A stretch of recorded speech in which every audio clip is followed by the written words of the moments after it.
नमस्कार दोस्तों, गणतंत्र दिवस की ढेर सारी शुभकामनाएं। और आपको पता ही होगा हम गणतंत्र दिवस क्यों मनाते हैं, क्योंकि आज के दिन हमारा संविधान लागू हुआ था।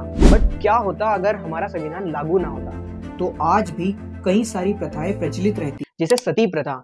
हमें पता ही है कि सती प्रथा एक ऐसी प्रथा थी जिसमें महिलाओं को पति की मृत्यु के बाद उन्हें चिता पे जला दिया जाता था। ये प्रथा तो पहले ही बंद कर दी गई थी, बट संविधान के बाद ऐसी कोई भी प्रथा लागू नहीं की गई और पूरी तरीके से बंद हो चुकी थी। बाल विवाह, जिसमें बच्चियों की शादी करा दी जाती थी, बट संविधान के बाद इस पर कड़े कानून बनाए गए और बाल विवाह पर रोक लगाई गई। महिलाओं का संपत्ति पर कोई अधिकार नहीं। इसका मतलब कि पहले महिलाओं का न पति और पिता की संपत्ति पर कोई अधिकार नहीं था। महिलाओं की शिक्षा पर रोक। पहले महिलाओं को पढ़ाना एक तरह से गलत माना जाता था, मतलब महिला की शिक्षा ना के बराबर थी। कुछ चंद महिलाएं थी जो पढ़ती थी। छुआछूत, जिसमें दलितों को मंदिरों में घुसने नहीं दिया जाता था, कुएं से पानी नहीं भरने दिया जाता था और स्कूल में क्लासरूम से बाहर बिठाया जाता था। इस तरह की कई सारी चीजें थी जो हमें छुआछूत में देखने को मिलती थी। बट संविधान के बाद इन चीजों के लिए कड़े कानून बनाए गए, बट अभी भी ये चीजें हमें समाज में देखने को मिलती है। कास्ट के बेस पे डिस्क्रिमिनेशन, मतलब पहले